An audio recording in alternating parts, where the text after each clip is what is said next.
Hello everybody, welcome to No Lives Left. Nerdy Friend here. And Exior here. And we're going to tell you a story. We're going to tell you the tale of the Rainbow Factory.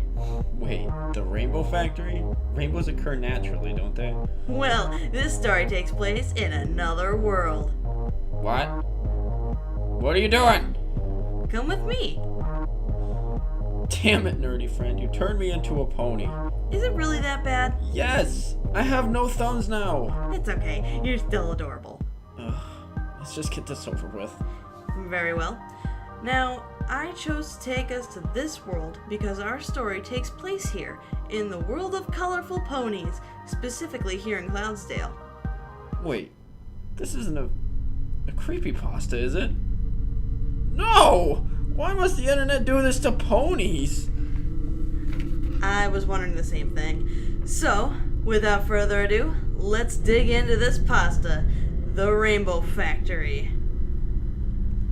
Now, A Rainbow's Tale isn't quite as nice as the story we knew of Sugar and Spice. There's long been rumors as to how exactly rainbows are made in Equestria. While a great amount of Pegasi ponies are employed in the rainbow department of the Weather Factory, almost all of them do the low-end work. What's known is that great streams of spectra, the individual colors of the rainbow, flow through large grates and into vast vats. From there, workers carefully and equally mix the spectra into coagulated rainbow pools that dot and run through the factory and surrounding city. Next, that mixture is pumped to the floor below where other employees atomize it and store it until the active weather Pegasi deploy it in the field. However, no one knows how the individual spectra is made. Supplies are never seen being brought in, leaving, not even a clue as to what goes into a rainbow. Tourists, when visiting the factory, are treated to an extremely foreboding and plain wall with massive solid doors barring entry to any pony at any time. And while most of the facility's various signs and architecture is bubbly and welcoming, the Rainbow Factory's upper floor is protected by harsh imagery of potential hazards and death, and the cloud wall that was made not out of clean white as the rest of the city, but a black, quiet, thundery fog.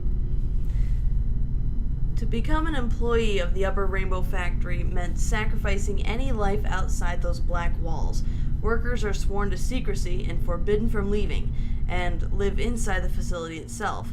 Those few who ever managed to make it out, not with a body bag, were twisted and disturbed, too damaged to ever bring themselves to talk about it. A lot of theories were proposed: dark magic from captured unicorns, chemicals and environmental hazards that no sane pony would tolerate, and even thoughts of another unknown sister of Celestia's destined to create the spectra instead of rising the sun and the moon. None of them could be further from the truth. But a rainbow's easy once you get to know it with the help of the magic of the Pegasus device. Come on, Orion, we're going to be late for our final test, Scootaloo called to a friend of hers. She was older now, in her last year of flight school. She, like all the other Pegasus in the school, was terribly nervous about the final test. Those that passed were granted freedom into the world to find their cutie marks if they haven't yet, and become working ponies. Little is known, or at least little thought about fact, was of what happened to the fillies that failed their test. While uncommon, one or two from every class generally didn't have it in them to perform the right, rigorous acts and maneuvers. Those that failed their tests were looked down upon in the worst ways, shunned and hated. Cloudsdale had always bred a form of nationalism amongst its occupants. If you weren't the best or didn't show the potential of being the greatest, you weren't allowed to be part of the glorious collective. Scootaloo moved a little to the side as Orion, a tall yet fairly skinny pony, settled next to her. He fluffed his light brown feathers and gave a worried attempt at a smile as he stared around where he sat. They were sitting in a large open waiting room overlooking the Coliseum, with all the other graduating Pegasi. Just visible in the distance was the factory. Orion glanced at it and gulped. "What's the matter, Orion? You afraid of getting a dead-end job in the snow line?" Orion chuckled a bit, then closed his eyes and sighed. No, it's just, I don't know. I don't think I could do this. What if I fail? What if I don't fail? But but do just bad enough to still be disliked by everyone. I don't know if I could take being deported. Where do we even go, anyways? Scootaloo gave Orion a friendly punch. No one knows, you dolt, and we're not going to fail. Everyone here is going to be fine. I know I will at least pass, she laughed. Thanks to the tips from Rainbow Dash, I'm sure to be fine. Oh yeah, sure. That reassures me. That's actually just as, if not even more reassuring, than the psychopathic hate every pony here seems to love to spread. Quit panicking, Scaredy Wings, Scootaloo replied. The only one here I think might even fail is that yellow pony with the dark green mane. She's the one who's been out sick for that month, you know. Oh yeah, Orion remembered as he craned his head to the other pony's direction. The one who had that bad case of hoof and wing. She looks pretty confident, though. I suppose we'll see, Scootaloo trailed, turning to look at the factory herself. It gave her chills, not of fear, but of pride. I hope I get some cool active weather job. Can you imagine? Everyone in Ponyville or Philadelphia is staring at me going, there goes Scootaloo, such an amazing flyer, and from Cloudsdale there could be no doubt. She smiled in excitement, forgetting her tension for a moment. That would be something, I'll admit. Mind you, just coming from Cloudsdale, who wouldn't be in awe? Exactly. Praise the flock. Praise the flock. Places every pony. A massive buff Pegasus walked toward the entrance of the Coliseum. We're going to do this by name. Your agitators are on the east side of the field. I repeat, do not fly too far west. If they lose sight of you for any reason, you will be failed immediately. Take deep breaths, stretch your wings one last time. The test will consist of 3 sections: weather clearing, agility, and finally recovery. Clear the clouds, fly through the hoops, and then fly to the marked elevation. Close your wings for at least 3 seconds. Any less than you will fail, but keep in mind that there's no extra points for extra seconds. Finally, recover before you hit the cloud floor. Understood? Any questions? The instructor paused and carefully glanced at every single pony in the room. Everyone's eyes were completely focused on him, and none were creased with confusion. Alright, Aurora Dawn, you're up first. Clear, fly, fall, complete. The yellow pony nodded and walked quickly up to the starting ramp with purpose. She stared at the watching judges, waiting for a nod from all 3, and then took off with powerful force. The ramp bounced slightly from the force of the takeoff. Every pony watched as Aurora quickly reached the starting altitude and then began a direct and purposeful attack on the positioned clouds. With expert timing and intelligent angles, the sky was soon empty of any moisture. Scootaloo and Orion watched with open mouths as they watched the first testee pull fast and tight turns, expertly shooting dead center through each and every hoop. Finally, Aurora pulled herself to the proper altitude, hovered, and closed her wings. The group of students gasped as she started plummeting down towards the clouds and counted breathlessly. 1, 2, 3. They sighed as they watched her wings open the correct amount of time, collectively holding that relief. Suddenly, Aurora's wings whipped upwards, and the group of students flinched in horror as they heard the loud hollow snap, only to be suddenly replaced by an unending, piercing scream. Many, like Orion, shielded their eyes with their wings, as others, like Scootaloo, could only watch, terrified as the blur of yellow, green, and red plummeted into a cloud with a dull thump. Wasting no time, the instructor walked forwards again as the 3 judges simply pointed down and started shuffling papers around, speaking loudly. As if nothing had happened, he called out again, Daisy Fields, clear, fly, fall, complete. Scootaloo and Orion stared slack-jawed as another pony gulped, then walked forwards onto the path and took off. They turned back to the tuft on the cloud where Aurora landed and stared. As the wind blew the fragments that were thrown up from the collision away, they saw the shivering yellow body attempt to move, only to collapse with a cry. Faraday spots, clear, fly, fall, complete. Aurora still struggled to walk, wailing with every step. Her legs weren't broken, so she could use them fine, but it was obvious the pain from her wing joints and the loss of her potential life was crushing her. Scootaloo felt Orion shuffled uneasily, tears welling in his eyes as a frown formed on his face. Holiday shine, clear, fly, fall, complete. No one's coming to help her, Orion seethed through closed teeth. Scootaloo felt extremely sad for the yellow Pegasus, but couldn't see herself helping her. She would have failed herself and sent away, far away from Cloudsdale and familiar places like Equestria. to a place where she and any other failed students could never stain Cloudsdale's reputation. It was a terrible shame, but Scootaloo couldn't fail herself. She couldn't fail her friends, and she definitely couldn't fail Rainbow Dash. Not after the care she had given her Scootaloo's whole life. Scootaloo blinked the tears from her eyes and forced herself to watch the competing students. One after another took off, successfully passed the test, and then flew to the east gate under the judges' spots in the stands. That's all Scootaloo focused on. Pass the test, fly to the gate, live a happy life. Orion Solstice, clear, fly, fall, complete. No.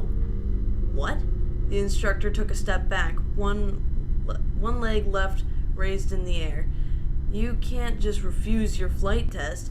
Get out there before you piss the judges off. No, don't even pretend you care about my future if you don't care about hers, Orion defied, unsure about himself.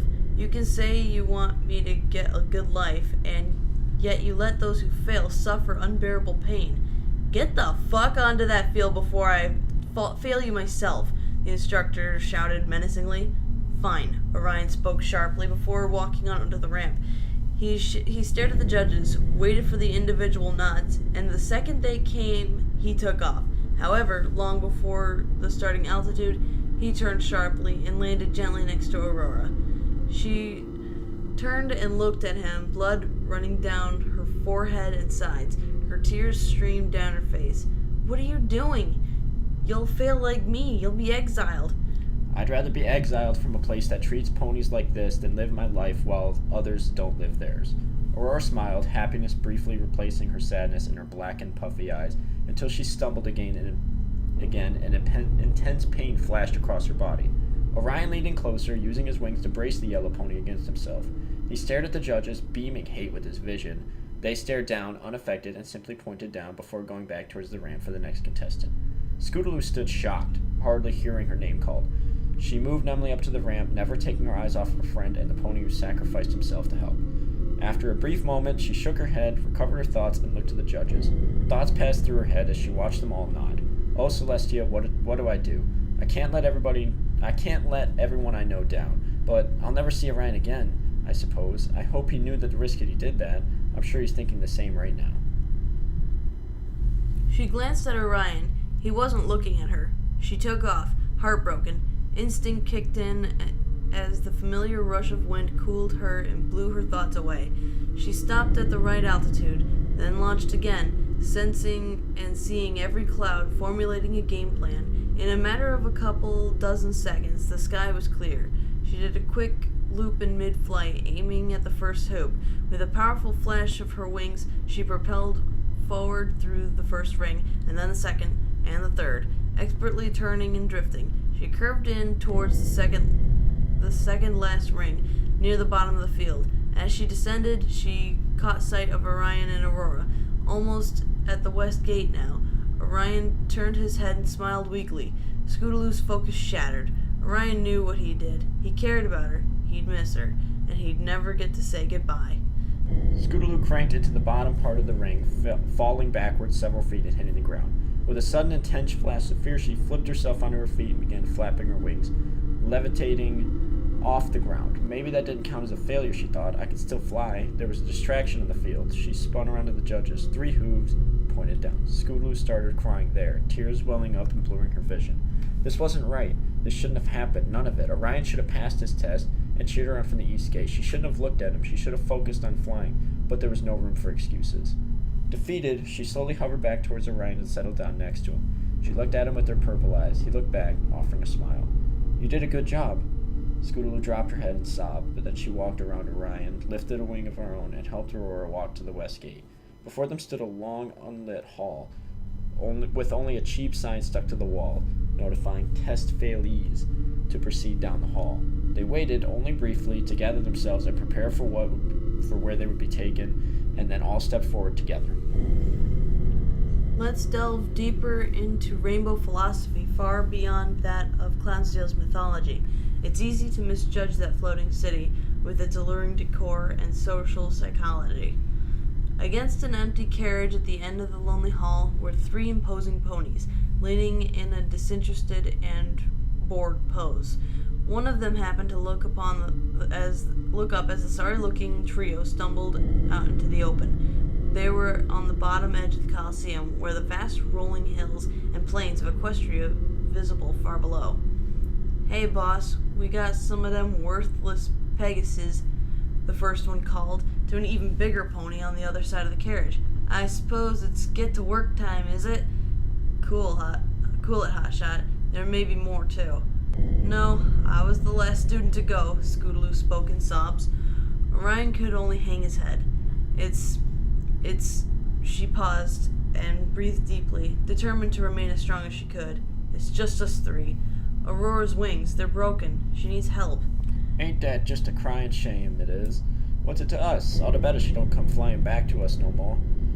We may have failed our damn test, but that doesn't mean we're not worth keeping alive, Scootaloo shouted in a flash of rage. She was determined to hold on as much dignity as she could. Alright, sheesh. Hey, Patches, doctor her up before we head out. I don't want any blood on them seats. I just washed that thing. You other two in the car. Orion and Scootaloo hopped in the carriage and got as comfortable as they could in the hard seats, but made sure to leave room for Aurora. As soon as the third of the large ponies finished bandaging her wings, Aurora carefully stepped onto the vehicle and lay down on the bench of the back. Scootaloo inched closer to her and leaned down to talk as the door of the carriage slammed shut. The boss pony was inside the back, standing by the door, watching each of them. "So," Scootaloo began quietly, trying not to speak too loud, "you're Aurora? I'm Scootaloo. I'm sorry we had to meet like this." "Any meeting of a friend is a welcoming meeting," Aurora spoke gently, with sincerity in her eyes. "We did our best, that's all we can say. That's all any of us can say. Who's to say that the city of the deported isn't a good one anyways?" The thought struck Scootaloo as she considered it. No one was ever told about where the Pegasi were brought. Most ponies considered it to be some odd land, like where the zebras hail from. That made Scootaloo realize something even more profound. Hey, if we're just taking where Zikora's from, then there's gotta be a way to get back. It's not as if we're banned from Equestria. Fluttershy, an old friend of mine, she's a Pegasus who lives in Ponyville. She never passed flight school. She never even took her test. They never came to take her away. Exactly, Aurora agreed with a nod. Orion overheard and offered his thoughts.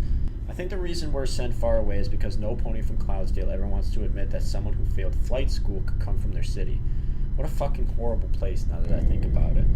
I never want to go back. Maybe that's why no Pegasus ever comes back. They just don't like Cloudsdale.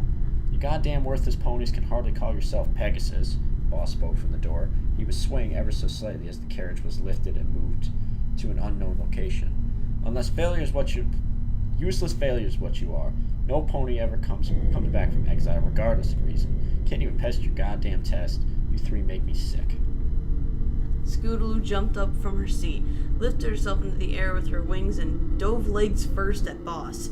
"You shut the hell up about us. You have no right to treat others like this." Boss raised a hoof and backhanded Scootaloo out of the air onto the floor. I can treat you however I want. You hardly classify as ponies to Cloudsdale, or any of Equestria for that matter. Now sit the fuck down and shut up till you get to your destination. Where are we being taken away anyways? Not like we can tell anyone now, and I'm sure as the deliverers, you guys should know, Orion cautiously reasoned. "Hell if I know. We hand this carriage off to ponies in suits, we get a bag full of coins to keep quiet about the whole thing. It's how it's always been, for 1,000 years. The three fillies huddled together again, scared of the unknown. They kept quiet as they waited for the unbearable trap, all lost in their own thoughts. Friends, family, loved ones, and pets.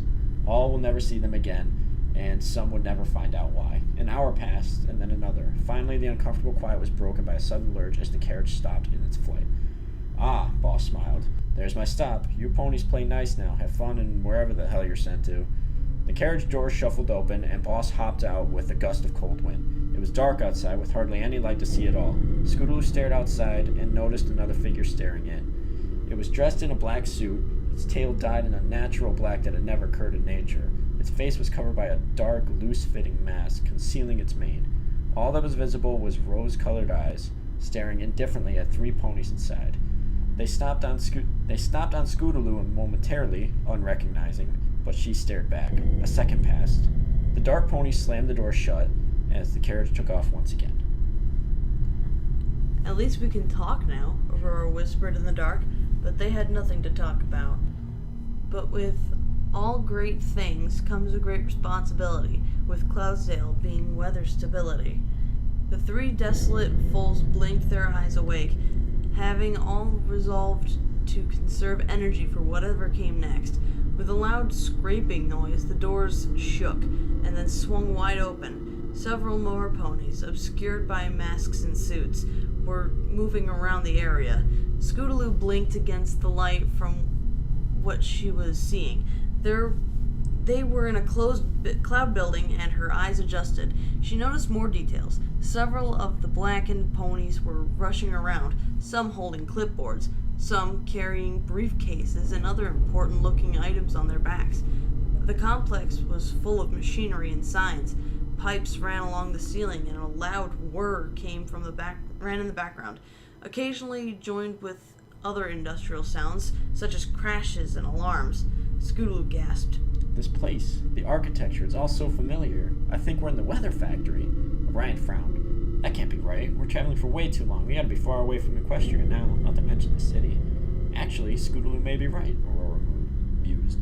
I noticed it was maybe same amount of time from when we left the Coliseum to the place the carriage driver swapped, that it was from the swap place to here, but I don't know, I'm confused. Maybe that's just a coincidence. Welcome, mules, a large and powerful voice commanded. Several of the suited ponies moved away to make way for a deep, dark red Pegasus dressed in a white lab coat. You degenerates are probably wondering where exactly you are, stupid fillies. You're in Cloudsdale, the Rainbow Factory to be correct. Allow me to show you around. What's going on here? Do you expect us as slaves? Because I'd rather be deported, thanks, Scootaloo yelled. Orion and Aurora got off their seats and stood behind Scootaloo, nodding in agreement. Like you failures have a choice. You'll be here for the rest of your lives. Oh, I'm sorry, where are my manners? I'm Dr. Atmosphere. My degree isn't a medical one, I shall assure you, in case you're picturing some dreadful surgery going on behind the scenes.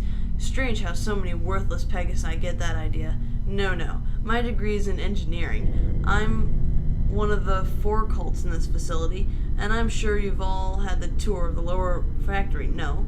The 3 ponies nodded slowly, unsure of what's going on. Excellent! Who can tell me where the tour begins? Orion spoke up first. Where the spectra comes from upstairs is mixed? Very good. What a pity you're utterly useless to the flock. You could have been a smart one, Dr. Atmosphere smiled sadistically and patted Orion on the head. But today, we're on the upper floor. Please, follow me and don't get too far behind, or one of my helpers will be forced to encourage you. With that, he winked at the suited ponies. With nods, 3 of them at the rear end leaned forward and jabbed each of the Pegasi with tasers, shocking them to the ground. Dr. Atmosphere whinnied in laughter as they all yelped and fell, and continued to do a soft chuckle as they all stood up again. Scootaloo blinked more tears from her eyes and shook herself again, trying to lose the tingling in her nerves. She turned and quickly looked at each of the suited ponies, catching each of them in the eye when she could. None of them were the rose-eyed pony from the carriage. Begrudgingly, she started walking behind the red engineer. You simply must be careful in this department, Dr. Atmosphere began with a tone not unlike many tour guides in the lower floors. There's plenty of nooks and crannies and vents and vats one could fall into. One must be careful not to hurt themselves. After all, you're all hopeless as it is. Any more so, we couldn't even use you. He glanced behind himself maliciously as the 3 foals followed in suit.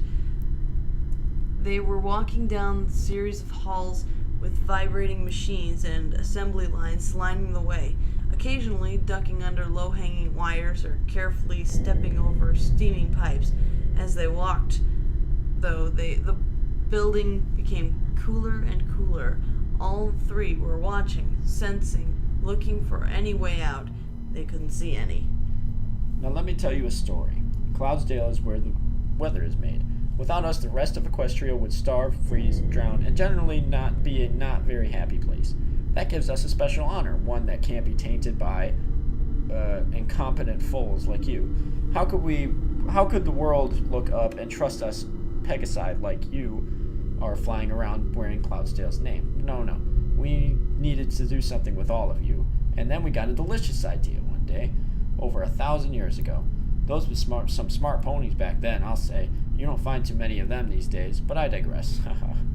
Here now, through these doors, quickly now, before more encouragement is supplied, Dr. Atmosphere opened a heavy-looking door in a cramped corridor and offered a hoof inside.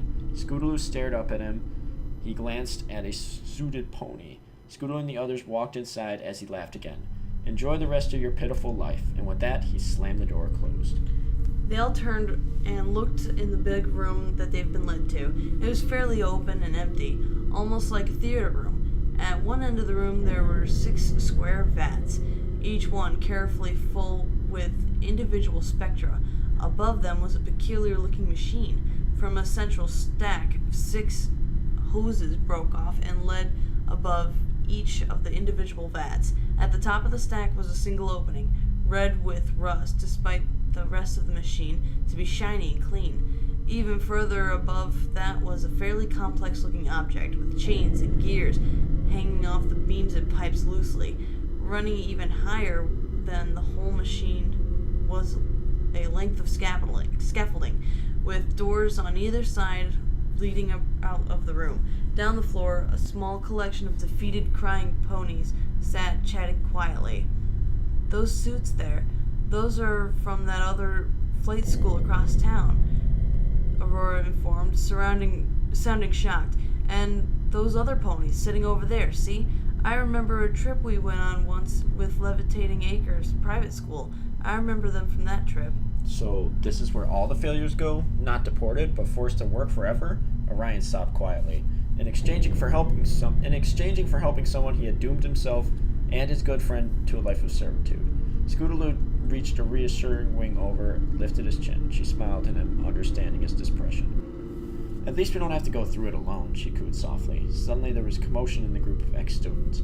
One pony from an unidentified school took off, headed towards one of the doors on the scaffolding. Immediately, 2 suited ponies launched at record speed and both clipped the flyaway with their tasers. The pony spasmed in air and then dropped like a stone. With an audible crack as he landed, with a violent burst of twitching, all the other ponies walked back, staring horrified at their friend. They watched, hopefully, for a long time. He didn't move.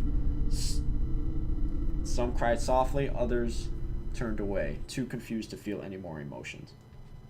I guess that option's out, Aurora said to no one in particular. But you can't fly right now anyways, Orion questioned. That medic guy, Patches, or whatever he was called, he popped my wings back into their joints and bandaged up where my skin tore. I won't be winning any races, but I can fly again. They slowly walked forwards and joined the group of ponies, looking to each other with understanding sorrow. Eyes front and center, you inept mules, one of the suited ponies shouted. After the previous display, no one challenged that order and stared at the scaffolding, just as one of the doors opened. How, you ask, are they up to the task? To which the answer is in this simple facility. A few official-looking Pegasi walked in on the scaffolding and turned to look down at the group with disgust. One of them stood in the small podium set up in the center and began speaking loudly and clearly. By now, you've all clearly determined that you're not going to exile. There is no deportation. There never was. You are in the factory. You will never leave the factory. And while you may be called useless, that's also not entirely true. Your worstest to the flock is a pony, but you still have purpose. Purpose to all ponies in this land far and wide. You get to help us by make rainbows, beautiful, magical rainbows. Doesn't that excite you? The mysterious announcer grinned ecstatically, taking in all the disgusted looks from every foal on the floor below him. I thought so, he chuckled. It's just such an honor, you know. It leaves every pony entrusted with the task speechless, too. Now, do we have any volunteers? Again, every pony below glared with hate. One brave pony, a light pink one from Levitating Acres, walked forward with a few steps, then yelled, "How could you ever get away with this? How could Celestia or even Luna know about this and tolerate it? It's slavery. It's torture." I think you'll find it's more than that. A second official pony walked out of the shadows and up on the podium. The pony was in a suit and masked. The first pony walked out off the podium and allowed the second to talk. Scootaloo noticed that it was the rose-eyed pony from before. She watched, more intently now. The voice was familiar.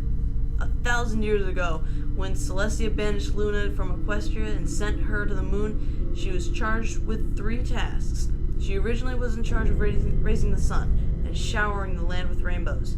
But with the moon being an additional task, she had to hand down the responsibility of rainbows. Celestia entrusted the Pegasi of Cloudsdale to make the rainbows for her from now on. For the first dozen years, we were given powerful unicorns to help create spectra. Spectra is pure pigment, pure color. Everything is full of spectra, but you can't just harvest it. You can never separate color from an object. So it was made artificially with magic. The masked pony never took her eyes off the brave pink one. That is, until our top engineers made a breakthrough. They discovered an ingenious way to extract pigment. So it was so beautiful even a simple machine could do it. It was so beautiful even a simple machine could do it. Okay. But it couldn't be done with just anything. The conditions had to be right. What did those horrible people do? The pink Pegasus screamed, growling angrier by the minute. The mysterious pony whipped off her mask, unveiling more than her rose eyes. Her skin was a light cyan, her mane was a gorgeous rainbow. Several of the fillies gasped. Scootaloo's knees weakened as it hit her. It was Rainbow Dash. Scootaloo's thoughts raced through her mind, and the room started spinning. It couldn't be. An evil twin, maybe. Perhaps some neglected sister. Rainbow Dash couldn't be this evil. She was her friend, her mentor, her only family, even if not by blood. How was all she could think. It had to be live ponies. Only in ponies where magic and spectra can run freely together. Rainbow Dash threw her head back and laughed maniacally. Only then could the spectra be separated, and it was with such a beautiful idea, such a wonderfully horrible idea. It worked so well. We could create exponentially more rainbows of better quality with real spectra. And it finally gave us a way to prevent Cloudsdale from being tainted by all those horrible Pegasus which couldn't fly.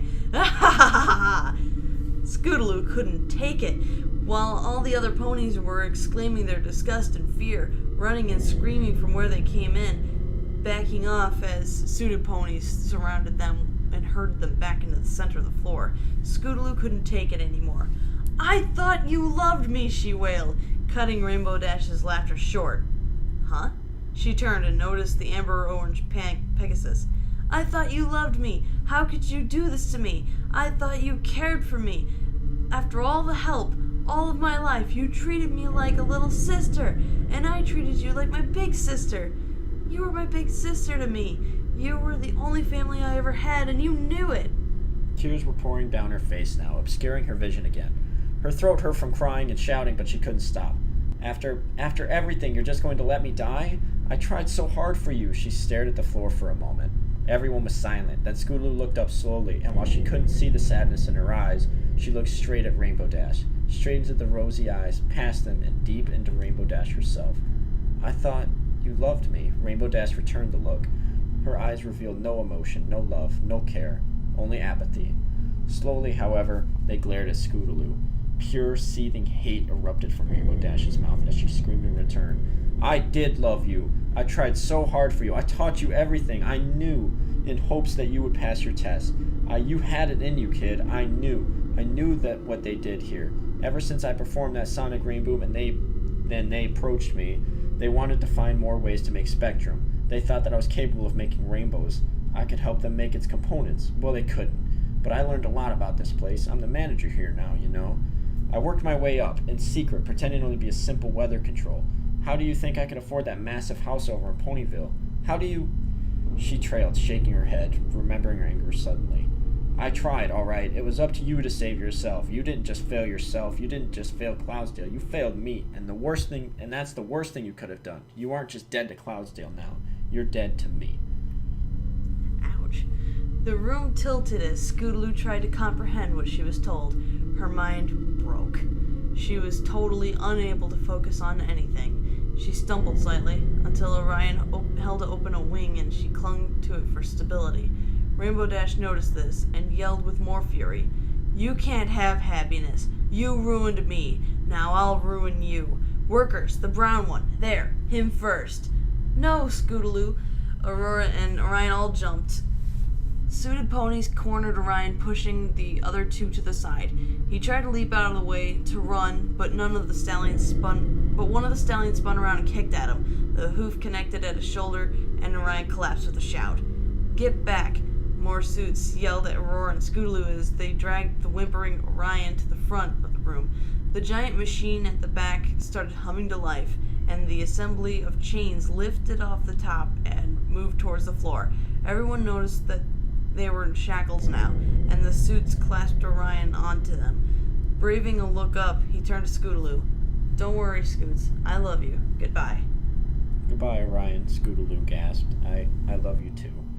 With that, the chains pulled tight and lifted the brown Pegasus all the way up to the gears. The chains grew taut and stretched each of Orion's limbs straight up and down. "We find the machine works better if the ribs are broken," Rainbow Dash explained apathetically, as the chain spun around in opposite directions, twisting Orion. His screams almost covered the echoing pops and shattering noises. One or two jagged bones tore through his side, and his yells faded to a slow, quiet rattle of breath.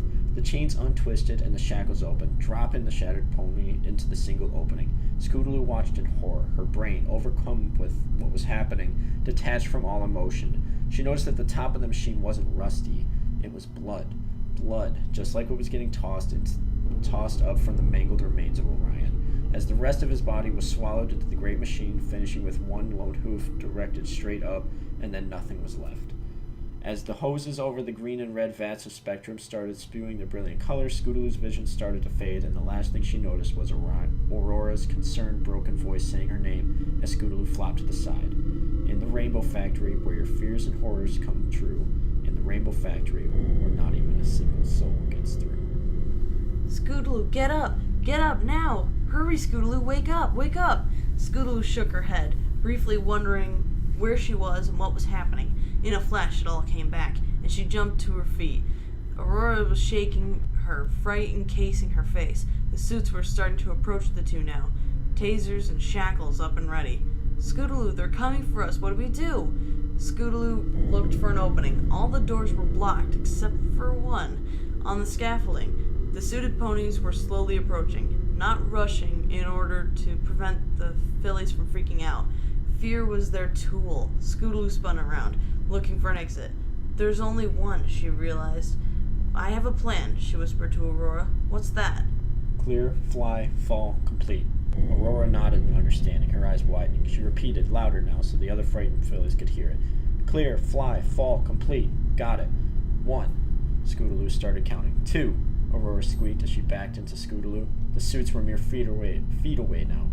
3. The collective shout reverberated around the room, and as every filly that could actually fly took off, the suited ponies gasped and fell back, unsure of where to go. There was too much confusion. A few of the faster-thinking ones took off as well, tasers at the ready, aiming at the closest Pegasus they could take. "Step 1, Scootaloo screamed. "Clear!" With her command, the failures started targeting the dark ponies in droves. Hooves connected with heads, and while some of the students fell lifeless to the floor, a majority of casualties were the suited ponies. Scootaloo and Aurora landed on the scaffolding right by the door and reached to open it. It was locked. "Oh God, what do we do now?" Aurora cried. "We're still unclear," she shouted, turning around and bucking the door. Aurora followed her, focusing the brunt of her blows on the part of the wall where the latch would be. Rainbow Dash, on the other side of the scaffolding, recovered from her initial shock of the rebellion and noticed Scootaloo pounding on the door. "Kill her!" she screamed at the other important-looking ponies. "Kill her!" She started to gallop towards the fillies, forgetting her wings momentarily. Scootaloo closed her eyes, pounding harder and harder on the door. It started to creak and splinter. Any second now, she thought. Rainbow Dash will get here. It's over. I'm doomed. She would have cried, but there were no more tears left. But nothing came. The door started to split its frame.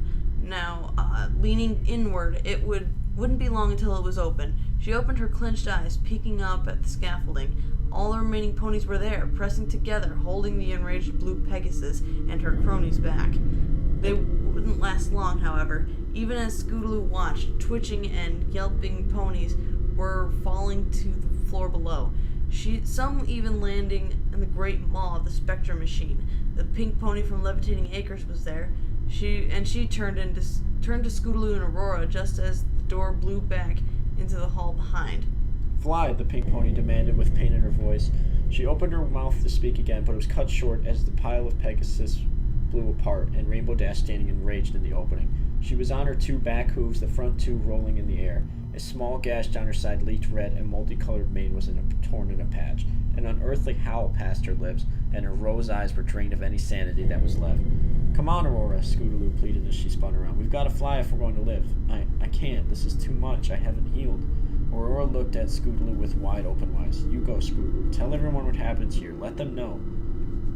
She glanced back at the wall of students, almost bare now, as Rainbow Dash's bloodlust tore them to pieces. Her blue coat was now glistening crimson, almost dripping as she ignored the need for live ponies. There would be more. Cloudsdale would take a small shortage of rainbows. In another few months, there would be more classes, more failures. But for now, all she knew is that Scootaloo had to die, violently if possible. Decades of working in the Rainbow Factory had fractured her. She was the only one allowed out in public, and keeping the horrible secret with her since childhood had only led to psychological problems that no amount of therapy could cure. Scootaloo was her last link to sanity, and her failure had deleted that. There was no logic in her mind anymore, no care, no capacity for compassion, only hate. Pure, concentrated, and evil hatred filled the gap her love for Scootaloo had once occupied. Rainbow Dash was no more, only this monster remained. I hardly knew you, Aurora, Scootaloo cooed softly into the yellow Pegasus beside her. I'm sorry I never knew you until all this. I'm sorry we had to meet like this, and I'm sorry we have to part like this. She sniffed. She had found more tears. Any meeting of a friend is a welcome meeting, Aurora reassured Scootaloo. Now you heard the other pony. Fly, Scootaloo, fly. Goodbye. Goodbye, Aurora. With that, Scootaloo levitated and spun around, looking at the yellow pony's eyes one last time, and launched down the cramped corridor. She had no idea where she was going, but any chance of freedom was one she had to take. Aurora blinked a couple times, standing in front of the door. Rainbow Dash would have at least one obstacle in her way to Scootaloo. The blue pony tossed the last of the other students over the scaffolding and slowly walked towards Aurora. How cute. You think that you, a useless, broken pile of manure, could possibly stand in my way? You really make me laugh. None of you can compete with the awesome power I have. Love can overcome all evils in this world. Aurora straightened herself in rebellion as Rainbow Dash stopped in front of her. Aurora stayed in front of Dash, barring her entry down the corridor beyond. Well then, bitch. Let's see if love will overcome this. And with that, Rainbow Dash grabbed one of Aurora's bandaged wings and pulled, tearing it off of her completely. Aurora collapsed to her knees, grinding her teeth in horrible pain, but she didn't scream. She wouldn't give in to Rainbow Dash. Rainbow grabbed her other wing and dragged her kicking and moaning down to the center of the scaffolding. She lifted Aurora up by the wing, laughing quietly to herself as the look of intense agony appeared on Aurora's face. Rainbow Dash took to the air, bringing the squirming yellow and green pony with her, over top of the machine. With a squeak of evil laughter, she jerked at the wing in her hoof. It too disconnected and from the now convulsing Pegasus, and Aurora fell. She landed head first. The door on the scaffolding closed with a gust of wind, just as the machine began pumping out the brightest greens and yellows it ever produced, and there was no one around to see it. Scootaloo glanced backwards momentarily, her heart pounding. The noise of the constant thump-thump-thump drowned out any other sound in her head, her ears throbbing along with it. The corridor was just like one that led to the theater room, cramped, with dozens of obstacles jutting out at random intervals. Straight behind her, maybe 500 meters now, the bloody mane that used to be Rainbow Dash was cruising along herself. Both Pegasi were completely straight, hooves forward, wings beating at an impossible count, one trying to escape, the other trying to capture. Scootaloo looked forward again, focusing on what lies ahead of her. If all that matters, that's all that matters, she thought. What's ahead of me? There's no changing what's behind me. Ignore it. Focus. For the second time in as many days, a flood of instinct overtook Scootaloo, and despite the terror she felt in her body, the sorrows that had surrounded her, and the evil behind her, her worries melted away, and the thought of flying encased her very being. Down under wires and pipes she ducked, up and around various workers whose complaints and shouts were ignored, only to be repeated momentarily as the raging pony behind collided with them, her body doing the flying. Scootaloo's thoughts turned to escape opportunities. She whipped around sharp corners at impossible speeds, zipped up and down countless sets of stairs, trying to shake her murderous tail, but to no avail. She contemplated every nook and cranny she passed, briefly considering hiding. She struck that idea down. As insane Rainbow Dash may be, she's still too smart to overlook any possible spot Scootaloo may be. But there, ahead of her, Scootaloo found a solution. A garbage vent of some kind, sticking out from the wall to the floor below. Momentarily, she gave thought to where it may lead, whether out of the factory or in some incinerator, she couldn't tell.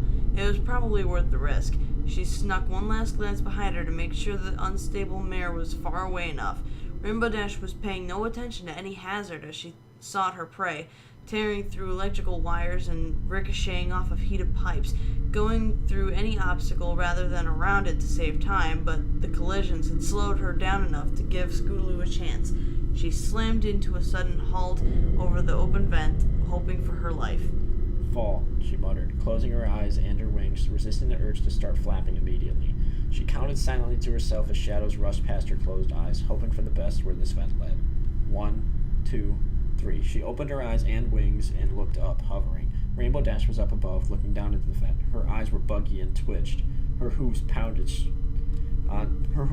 on the edge of the vent. She was too large to follow, the filly having barely made it in herself. But then the anger of the face vanished, only to be replaced by a malicious grin. She started laughing again, the cackle echoing down the vent and reverberating in Scootaloo's mind.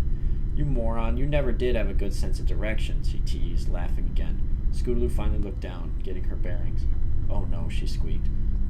She was in the theater room again, only by now it was full of suited ponies circling her, with masked faces seemed to be grinning at her as Rainbow Dash shouted orders down the vent.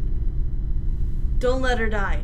I must do it. Subdue her. Catch her." She whinnied in glorious victory as the suits shocked Scootaloo with a taser, and as her limp body began to fall from the air, caught her and brought her to the floor. Scootaloo blacked out momentarily as the electricity passed through her, but she came to lying on the cold cloud floor, metal shackles preventing her from moving. She struggled to get free. She could hardly shake. The chains lifted her slightly, bringing her small body eye to eye with the pegs in front of her. The pony was a deep blood red, glistening in the artificial light of the factory. Her mane had small spots of glorious colors of the rainbow, but was mostly the same red color as her coat of fur. Chunks of skin were missing from small spots, and her hair was ripped in some places, bald patches of skin in others. The only clue Scootaloo had as to who it used to be were the rose iris focused on her. "Any final words, you miserable, worthless whore of a foal?" Scootaloo brought her chin high, still demanding even the tiniest fraction of dignity. "You have beautiful eyes," she cooed, soft yet clearly. What the fuck? And that's the Rainbow Factory for you guys. Any thoughts, Sexior? That's what I thought. That's what ponies. They're ponies. They're ponies. Oh, God, this was such a chore to read. Okay, I get the creepypasta thing. I get making stuff scary. That's not normally scary. I get it. That's nothing new. Legend of Zelda is not initially scary. Make it scary. Mario's not initially scary. Make it scary. Why not? Sanic. Yeah, Sanic.exe. Sanic's not usually scary. Make it scary. Scary Sanic. But making ponies scary, that's not... This isn't scary. This is just twisted and weird, and it kind of feels like some like Halloween special for a fan fiction. I don't know. Oh God. Oh jeez. No, like I didn't like this story for a lot of reasons. One, the first thing I noticed was the bad grammar and horrible spelling. The first thing I think XR noticed at first was the whole Pegasus versus Pegasi. There was moments where it was where the word Pegasus was meant plurally, and instead of using the plural form Pegasi, it was used as Pegasus, and it switched back and forth a few times throughout the story. I feel like this story was not proofread well enough, if at all. It was also very strange to read. It was simply, like, I think using the word fanfiction is pretty appropriate, because it felt like there was just several insert characters put in around normal characters like Scootaloo and Rainbow Dash, and then you take a bad fanfiction, it's just like... I can't even say it's out of character. They're not even the same people. They could have just been named different ponies completely, and it would have made more sense than this. Right. I don't feel like whoever wrote this put enough thought into how Rainbow Dash's character actually is. The dialogue seems too far off from the actual Rainbow Dash. I mean, I understand this is a creepypasta, but I mean, her tone that Rainbow Dash sets in the show is far different from what this creepypasta portrays. It's not even the same character. Yeah, I get it. Creepypasta. Oh, secret life. But it doesn't make sense. This is the same issue I had with Cupcakes. Cupcakes. Pinkie Pie being the antagonist. Oh, God. That one was messed up, but, I mean, back to this. Same thing I had a problem with Scootaloo. She didn't have as much character as I would hope, because My Little Pony Friendship is Magic actually gives Scootaloo a personality. This one just seems like, I don't know, it just doesn't seem an out right. of character fan fiction. Yeah, very, very out of character. Not just that, but I noticed a few times where Scootaloo would respond to people in the form of cooing. What the heck? Yeah, who coos? Ponies don't even coo. I mean, I understand they're half bird. I'm just kidding. The thing is that when you're using words to, using dialogue for the purpose of reassurance, you don't want to use coo too much unless you're in a, relationship, like boyfriend, girlfriend, or being a motherly figure to somebody. Yeah, cooing's awkward. It is awkward, so I wouldn't use cooing very much. Instead, I would say, she said reassuringly, or she said hopefully. I don't know, something better than cooing. Like right at the end, you have beautiful eyes. She cooed, soft yet clearly. Would you coo at someone you're mad at? Really? I don't think you would. Well, I mean, I guess she was trying to be defiant, but I don't know. But I wouldn't use coo. Like you said, she said defiantly, or she said with a menacing smile or something like that. Something that would make it feel like the story's not quite over, but we're gonna leave you hanging here, because that's what the goal was at the end of the story right here. Just the last bit of dialogue just kind of seems like there would be more, and the intent was to leave you hanging and have questions, and I feel like Coot ruins it. I think the point where I got off the bus with this story is surprisingly very late in the story. Really? For this was actually right here at the end, where she's going down the vent and she just shows up again in the same fucking room. Are you kidding me? She went through a garbage chute and just ended up in the room. Yeah, I get it. All the ponies are trash. That's funny. Why the fuck does that garbage chute lead to the room? And for that matter, why couldn't she go back up the chute? Why couldn't anybody go up the chute? It's a fucking chute. The story describes it as she was tased before she could escape, and somehow she was still hovering, and that doesn't make a whole lot of sense. I don't like it. But no pony, that's another thing too, is Celestia and Luna just completely, these disappearances just happen and no one questions it. Nobody goes, hey, wait a minute, where I don't feel like making rambles anymore. Hey, Pegasus, grind your own worthless ones together and make rambles, says Celestia. And no! Then if Luna's back, wouldn't Celestia take that job back? She seems responsible. Right. So why the fuck is that still happening? And according to the story, I guess classes are every couple of months. So let's say you get 4 batches of rainbows out of a year. This went on for over 1,000 years? Well, Luna did get sent to the moon 1,000 years ago. Yes, that's what they said. Celestia passed this off 1,000 years ago. They had a couple, dozen years of trying to use unicorns. And then they just decided to grind up ponies, yeah. Oh, yeah, that solution was any better. Yeah, how long has that been going on? This is where my first problem started with the story, where you'd pass a test and you could live out your life. You fail, you get ground up into rainbows. How lovely. This was a whole, I want to say, it was definitely segregation, sort of, where Scootaloo and Orion were having that first exchange with dialogue. They said something very disturbing to me. Praise the flock.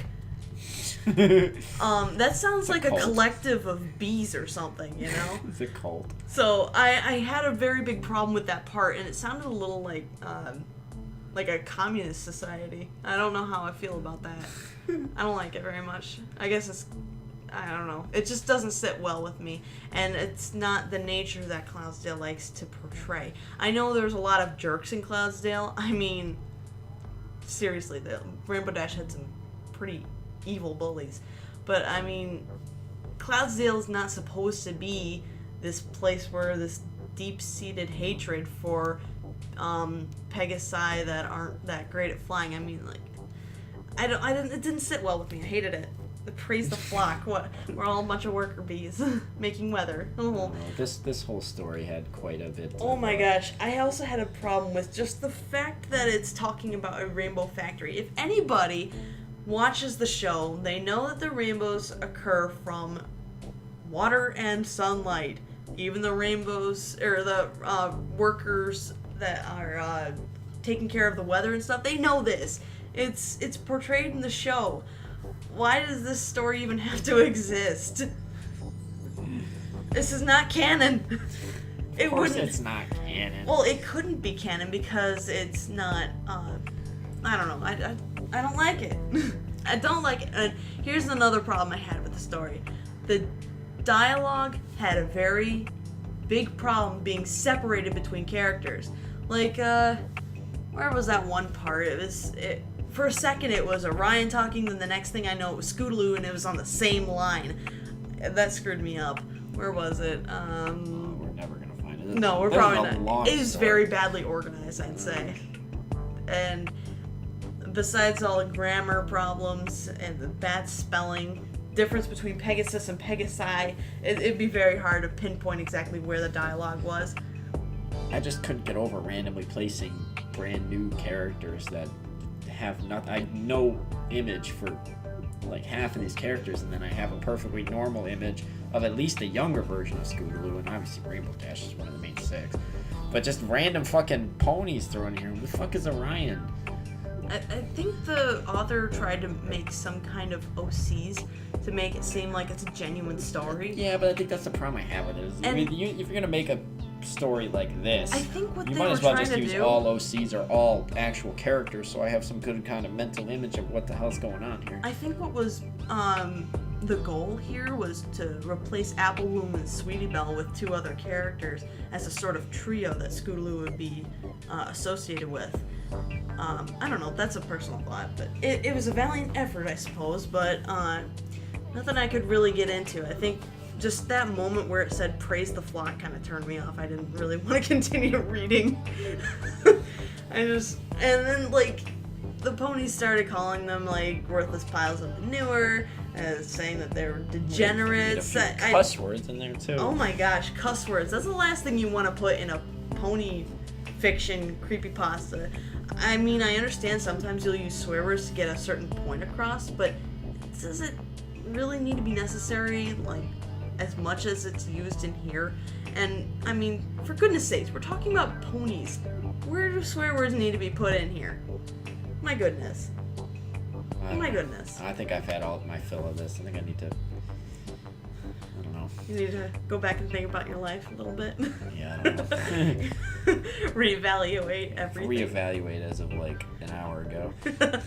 Right, oh my gosh, this I don't understand why this story is so popular. Yeah, this didn't need to be here. I guess I mean, for everything bad that I didn't like about it, I guess at least I had a good mental image of what was going on. Even if I don't have a mental image for half the characters, at least like the places were well described. I don't know. I'm grasping at straws here. Right. I mean, can you imagine a rainbow factory here in Cloudsdale? Seriously. I could. Okay, that's just weird. Why would you think this horrible thing? Well, I don't know shit about ponies. Anyway. Alright, well, I guess we can call it for now. Thanks so very much for sticking with us and going through this horrible story together. If I were to give this a rating... Oh, jeez. Oh, don't give a rating. Well, I gave a rating for Sanic. Might as well give a rating for this one. I mean, it's definitely way better than Sanic. Okay. So... What's your rating? Out of 10, I would have to give it like a 4. 4 it is. Yeah, 4 out of 10. Okay. God, this is not the best, but it wasn't the worst either. Alright, my name is Exior. And my name is Nerdy Friend. And we'll see you next time. We hope you loved, we hope you lived, we hope you learned. We hope to see you next time. We hope you subscribe too. Bye. Bye.